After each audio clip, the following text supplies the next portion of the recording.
Assalamualaikum warahmatullahi wabarakatuh. Selamat jumpa kembali sahabat-sahabat viewer dan subscriber channel Titah Misteri. Kali ini kami akan membawakan sebuah kisah misteri dengan judul Dijodohkan di Laut Selatan. Selamat mengikuti.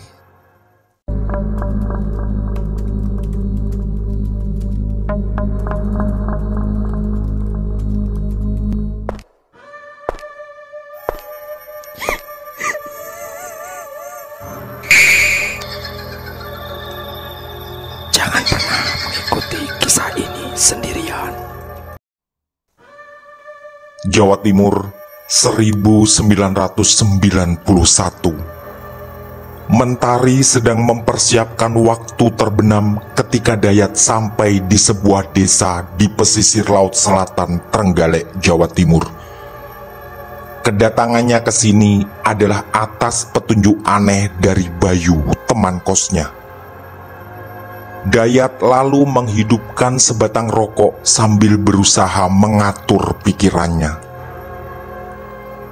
Dayat adalah seorang pemuda berumur 24 tahun yang hidupnya berantakan.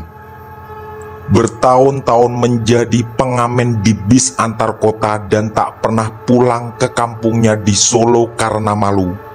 Sekitar 3 bulan lalu dia bertemu dengan Bayu di terminal kota Kediri, Jawa Timur. Setelah ditawari rokok oleh Bayu ketika itu, mereka dengan cepat menjadi akrab dan tenggelam dalam obrolan yang panjang. Di sana, Bayu yang berasal dari Ponorogo menceritakan bahwa dulu dirinya juga adalah pengamen jalanan, tapi berhenti setelah mendapat pekerjaan sebagai kuli bangunan, walau pendapatannya juga tidaklah seberapa. Dayat yang beberapa kali mangkal di terminal itu pun sering bertemu dengan Bayu di sana, karena Bayu memang punya warung kopi langganan. Singkat cerita, Dayat tertarik untuk ikut bekerja sebagai kuli bangunan yang menurutnya tentu lebih terhormat daripada pengamen jalanan. Kemudian, karena benar-benar serius ingin meninggalkan dunia pengamen, Dayat menjual gitarnya dan tinggal di tempat kos yang juga ditinggali Bayu. Intinya, Dayat pun menjalani profesi barunya sebagai kuli, dan itu membuatnya merasa lebih baik. Baru beberapa minggu mengenal Bayu dan tinggal bersama, Dayat menyadari bahwa ternyata Bayu punya kemampuan khusus, yaitu menyangkut hal-hal gaib. Pernah 2 kali Bayu memberinya petunjuk untuk berjudi yang selalu menghasilkan kemenangan. Tapi Bayu hanya mau memberi bantuan seperti itu hanya jika Dayat benar-benar kepepet secara keuangan. Dan kemudian Dayat semakin percaya pada Bayu ketika menyangkut hal apapun yang berhubungan dengan dunia gaib, termasuk mimpi tadi malam. Kata Bayu, dia bermimpi ditemui seorang kakek yang menyuruh Dayat berangkat ke pantai Prigi, Trenggalek. Tak ada penjelasan lebih lanjut selain perintah singkat itu. Dan pagi harinya, Bayu langsung menceritakan itu pada Dayat. Bagi Dayat, ini awalnya terasa aneh. Tapi dia lalu segera sadar bahwa selama ini feeling dan intuisi Bayu memang bisa diandalkan. Akhirnya, tadi dia berangkat dan saat ini telah berada di sekitar pantai Prigi. Setelah menghabiskan sebatang rokok, Dayat masih bingung. Tapi naluri lalu menuntunnya untuk melanjutkan perjalanan dengan memacu sepeda motornya ke arah selatan, atau tepatnya ke arah pantai selatan. Sekitar 2 menit kemudian, Dayat mendapati seorang kakek yang berjalan kaki dan Dayat lalu menawarinya tumpangan karena kasihan melihat sang kakek yang sepertinya kelelahan. Kakek itu tersenyum dan lalu minta diantarkan pulang. Ternyata rumahnya sekitar 3 atau 4 kilometer dari tempat mereka bertemu. Dayat dibawa melewati sebuah jalan tanah kecil ketika warna jingga di langit perlahan menjadi gelap. Begitu sampai di depan sebuah rumah kecil berdinding anyaman bambu, si kakek minta turun dan mempersilahkan Dayat untuk mampir sejenak. Dayat pun menghentikan sepeda motor butut yang dipinjam dari Bayu itu. Setelah masuk, si kakek mempersilahkannya duduk dan lalu menghidangkan secangkir kopi. Si kakek mulai bercerita. Dia mengaku bernama Mbah Suro dan dulunya adalah dukun yang sering membantu pencari pesugihan di sekitar Gunung Kemukus di Sragen, Jawa Tengah. Tapi sejak beberapa tahun terakhir, dia pindah dan tinggal di rumah yang terpencil ini. Mbah Suro juga mengaku hidup sebatang kara di usianya yang kini sudah berkepala 8. Dayat manggut-manggut sambil mendengarkan cerita dengan seksama. Lalu tiba-tiba terdengar suara sepeda motor yang juga berhenti di depan rumah itu. Setelah terdengar ucapan salam dan dijawab oleh Mbah Suro, masuklah seorang wanita cantik yang usianya kira-kira tak jauh di atas Dayat. Dan wanita itu sangat cantik. Setelah berjabat tangan dengan Mbah Suro, wanita itu terlihat membisikkan sesuatu sebelum dipersilahkan duduk tepat di samping Dayat. Lalu Mbah Suro mengatakan sesuatu yang sangat mengejutkan Dayat. Pertama, dia menitipkan salam pada Bayu. Tentu Dayat sangat terkejut. Lalu dengan sopan dia bertanya, "Maaf Mbah, Bayu teman saya itu apanya panjenengan?" Jawaban dari Mbah Suro adalah senyuman misterius. Sebelum mengatakan bahwa hubungan mereka tak perlu dijelaskan, Dayat tentu tak berani mengejar lagi. Tapi nuansa misterius semakin terasa kuat. Lalu topik segera dirubah oleh Mbah Suro. Dia mengatakan bahwa wanita cantik yang baru datang adalah seorang janda tanpa anak yang berasal dari Sragen dan datang jauh-jauh untuk mencari sesuatu. Kebetulan yang dicari adalah Dayat. Dayat tentu saja semakin tak mengerti. Rangkaian kejadian ini memang sudah aneh sejak tadi pagi ketika Bayu menceritakan mimpinya tadi malam. Lalu keluarlah kalimat mengejutkan dari Mbah Suro sambil memandang Dayat dan wanita yang bernama Ningsih itu. "Kalian memang berjodoh di pantai selatan ini." Dayat terkejut, dan begitupun Ningsih yang wajahnya terlihat memucat seketika. Tapi karisma Mbah Suro terasa begitu kuat sehingga Dayat tak berani menanyakan apa maksud perkataannya barusan. Akhirnya Mbah Suro sendiri yang menjelaskan bahwa malam ini memang akan turun rejeki berupa kekayaan dan menjadi jatah bagi Dayat dan Ningsih. Selama beberapa detik, Dayat dan Ningsih saling berpandangan.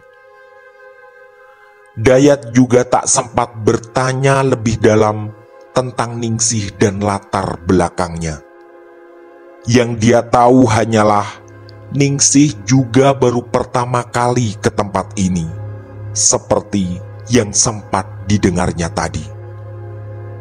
Basuro lalu terlihat berjalan masuk ke kamarnya dan meninggalkan Dayat bersama Ningsih yang tetap tak saling bicara.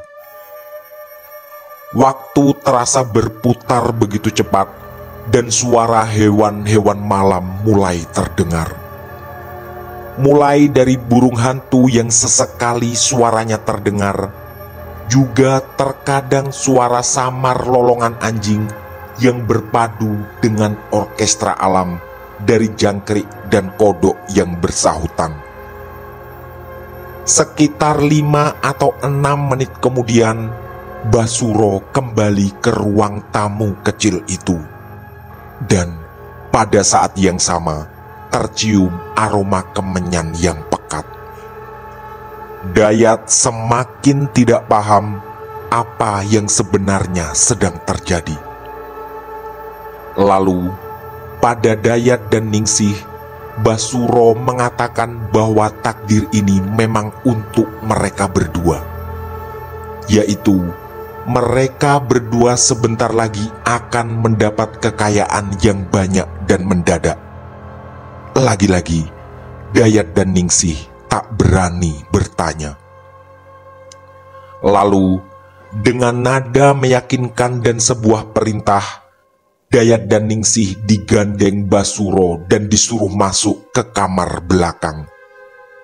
Di dalam kamar itu, ada lilin kecil yang segera ditiup oleh Basuro sehingga suasana menjadi gelap.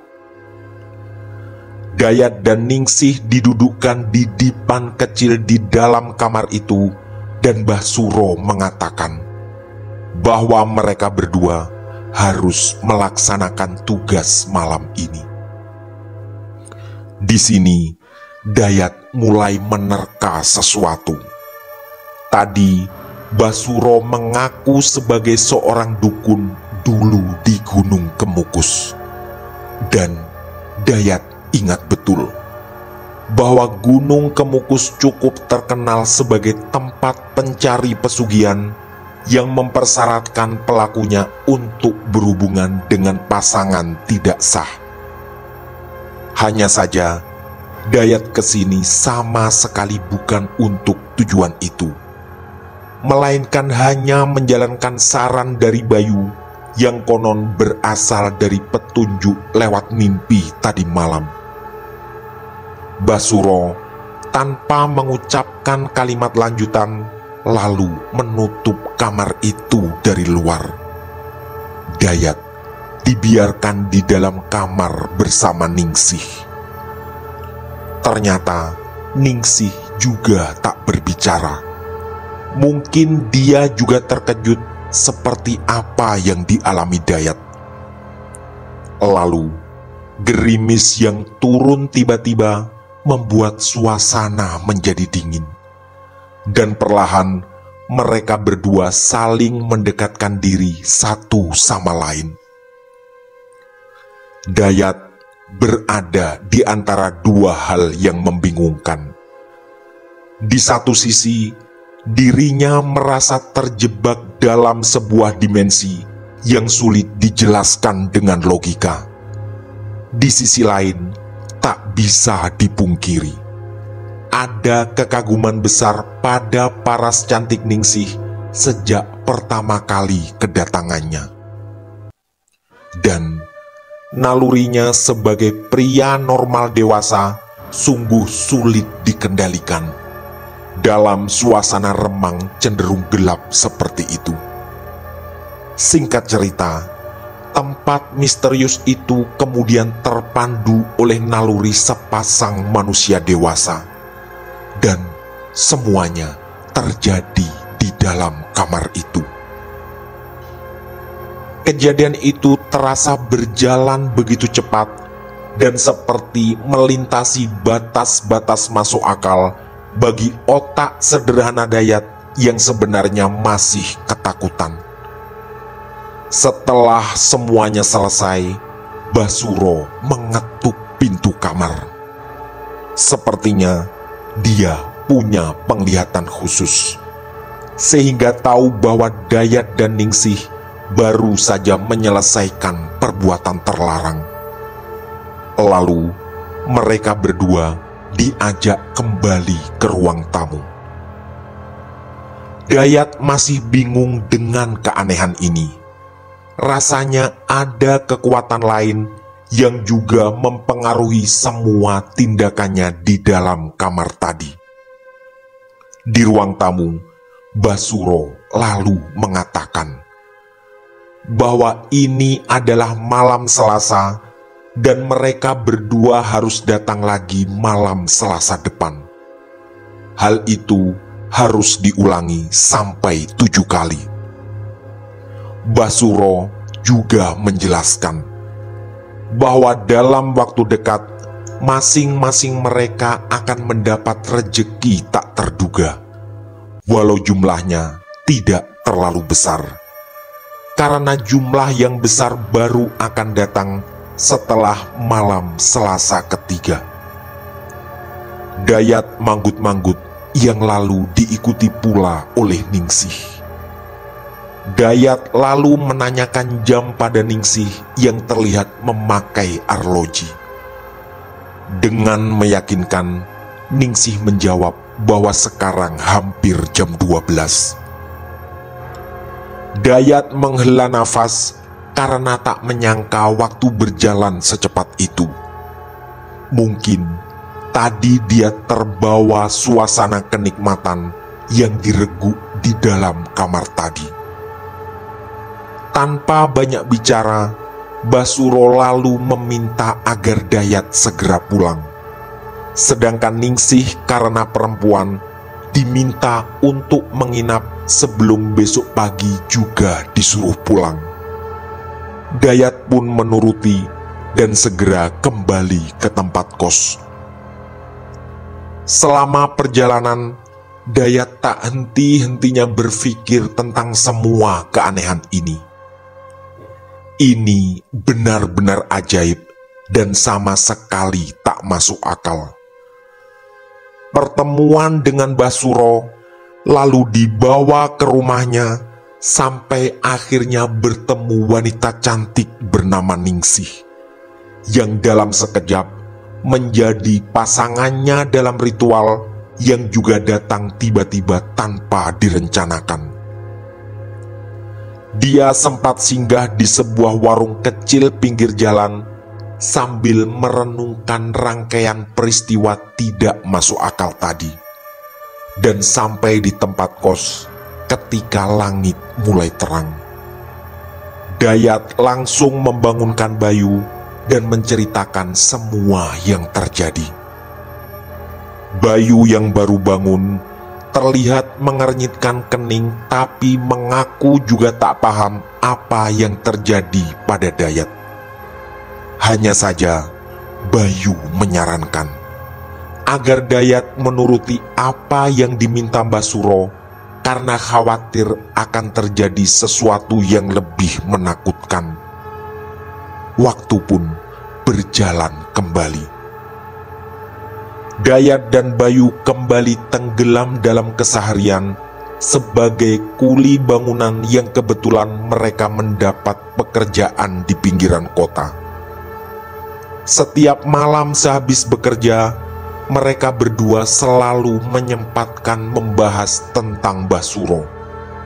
Tapi tak pernah berhasil mendapat jawaban apapun selain saran dari Bayu yang berulang bahwa Dayat sebaiknya kembali ke rumah Basuro nanti di malam Selasa. Sementara Dayat selalu ingat kata-kata Basuro bahwa rejeki akan datang walau tidak terlalu besar.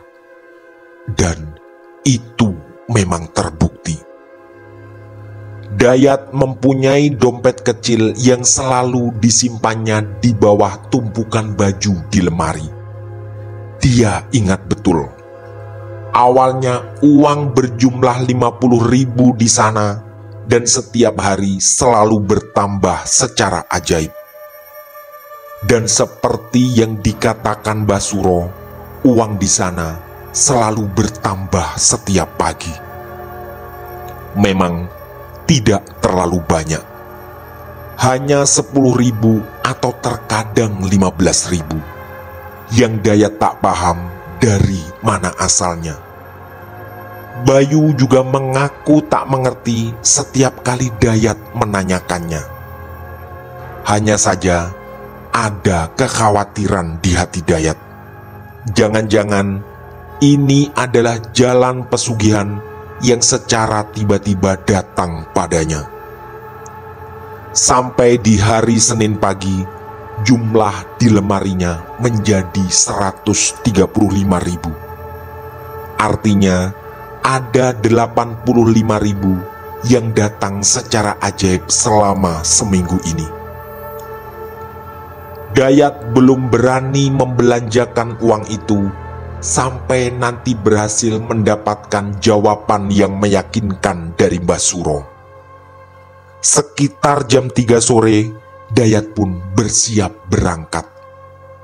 Dan dia meminjam sepeda motor milik Bayu lagi untuk menuju rumah Mbah Suro.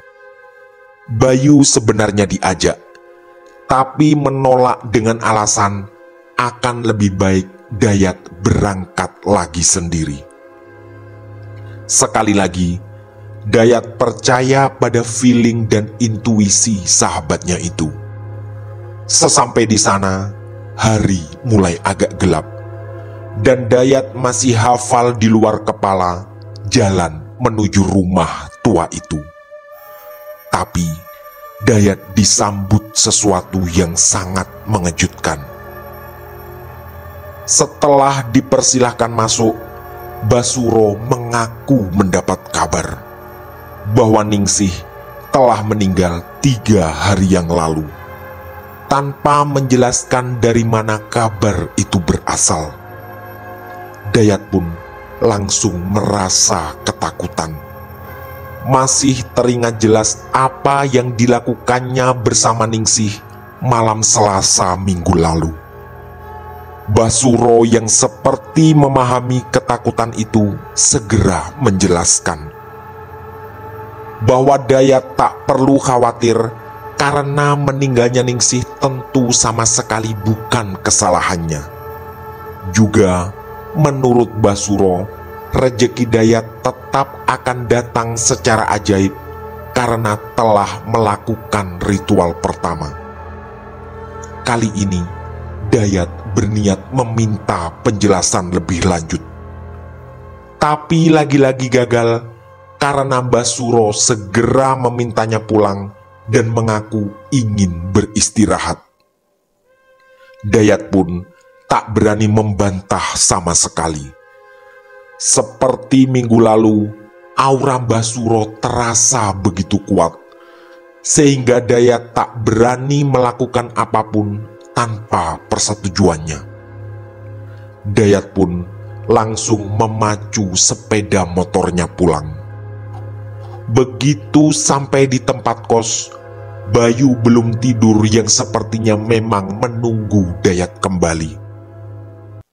Seperti minggu lalu, Bayu hanya mengernyitkan kening begitu mendengar cerita Dayat tentang Ningsih yang sudah meninggal. Lalu, sama lagi dengan minggu lalu, Bayu merasa belum mendapat petunjuk apapun sebagai jawaban atas ini semua. Waktu pun bergulir kembali. Minggu ini mereka berdua mendapat pekerjaan yang hasilnya cukup bagus. Ada kontraktor kecil yang mengajak mereka berdua mengerjakan renovasi sebuah rumah. Dan anehnya, Pak Karto sang kontraktor meminta mereka bekerja setiap hari kecuali Senin yang diliburkan, tanpa memberi penjelasan lebih lanjut. Dayat lalu teringat kata-kata Mbah Suro tentang ritual setiap malam Selasa. Artinya, dia harus bersiap sejak Senin siang walau Ningsih sudah tak ada lagi. Sementara itu, uang di lemari Dayat tetap bertambah secara ajaib setiap pagi. Dia tetap tak berani membelanjakan dan hanya membeli kebutuhan sehari-hari dengan uang hasil kerjanya sebagai kuli. Hal itu pula yang selalu disarankan oleh Bayu. Menurut Bayu, uang di lemari jangan sampai dipakai apapun sebelum mendapat keterangan yang benar-benar jelas dari Basuro, yang entah itu kapan. Sampai kemudian tibalah di hari Senin. Seharusnya nanti malam adalah ritual ketiga, andai saja Ningsih masih ada. Tapi setelah berdiskusi dengan Bayu, sarannya adalah Dayat tetap harus ke rumah Basuro, dengan harapan akan mendapat penjelasan di sana walau tanpa harus menjalani ritual aneh lagi.